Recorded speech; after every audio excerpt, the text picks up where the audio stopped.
You may have heard about the Quran's idea of paradise being 72 virgins, and I promise I will come back to those virgins.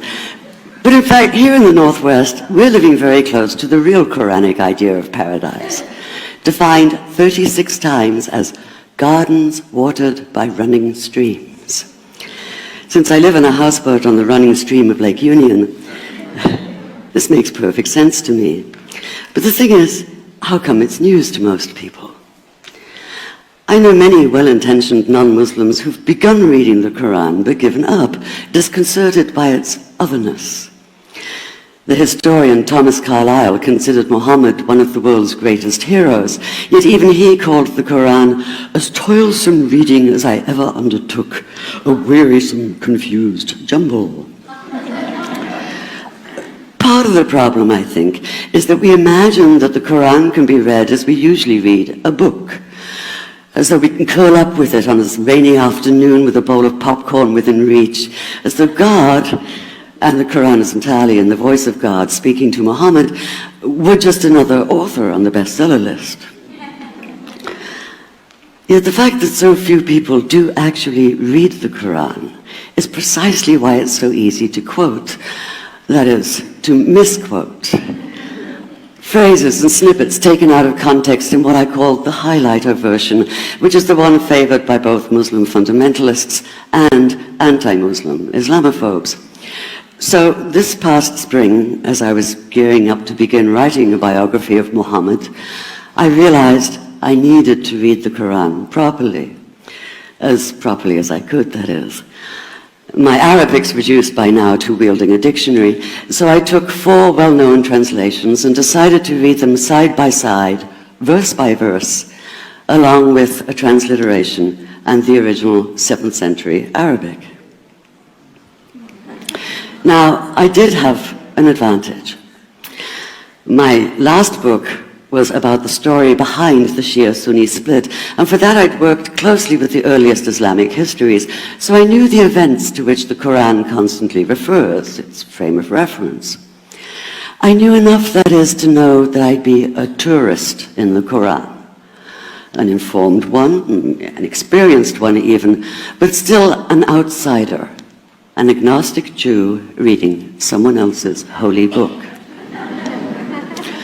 So I read slowly. I'd set aside 3 weeks for this project, and that, I think, is what is meant by hubris, because it turned out to be 3 months. I did resist the temptation to skip to the back where the shorter, more clearly mystical chapters are, but every time I thought I was beginning to get a handle on the Quran, that feeling of, I get it now, it'd slip away overnight, and I'd come back in the morning wondering if I wasn't lost in a strange land. And yet the terrain was very familiar. The Quran declares that it comes to renew the message of the Torah and the Gospels, so 1/3 of it reprises the stories of biblical figures like Abraham, Moses, Joseph, Mary, Jesus. God himself was utterly familiar from his earlier manifestation as Yahweh, jealously insisting on no other gods. The presence of camels, mountains, desert wells and springs took me back to the year I spent wandering the Sinai desert. And then there was the language, the rhythmic cadence of it, reminding me of evenings spent listening to Bedouin elders recite hours-long narrative poems entirely from memory.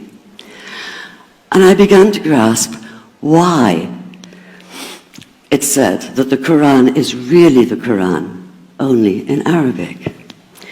Take the Fatiha, the 7-verse opening chapter that is the Lord's Prayer and the Shema Israel of Islam combined. It's just 29 words in Arabic, but anywhere from 65 to 72 in translation. And yet the more you add, the more seems to go missing. The Arabic has an incantatory, almost hypnotic quality that begs to be heard rather than read, felt more than analyzed. It wants to be chanted out loud, to sound its music in the ear and on the tongue. So the Quran in English is a kind of shadow of itself, or as Arthur Arbery called his version, an interpretation. But all is not lost in translation.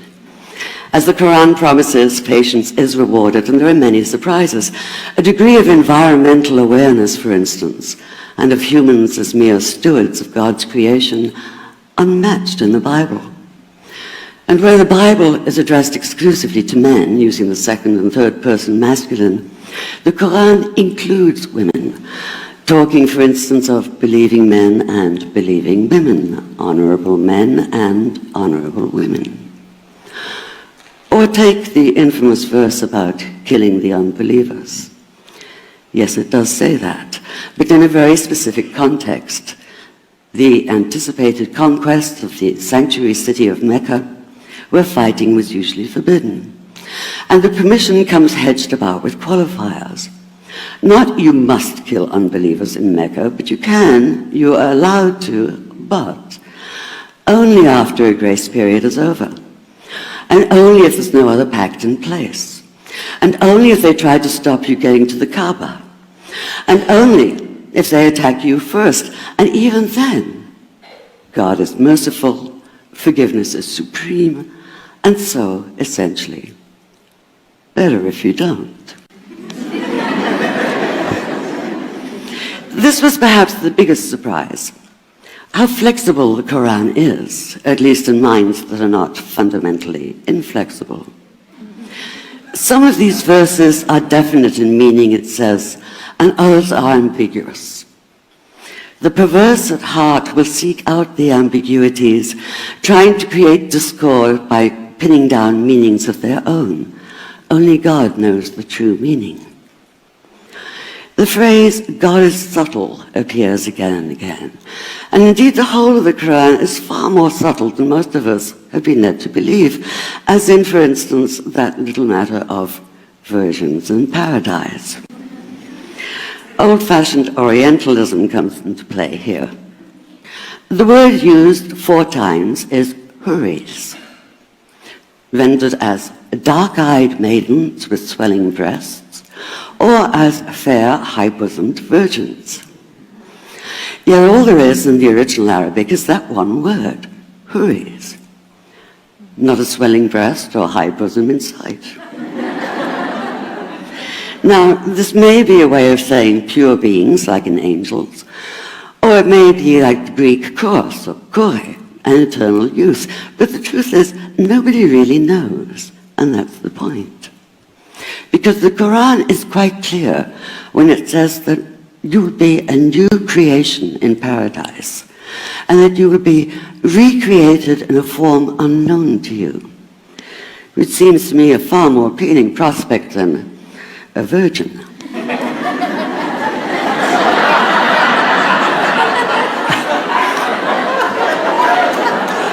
And that number 72 never appears.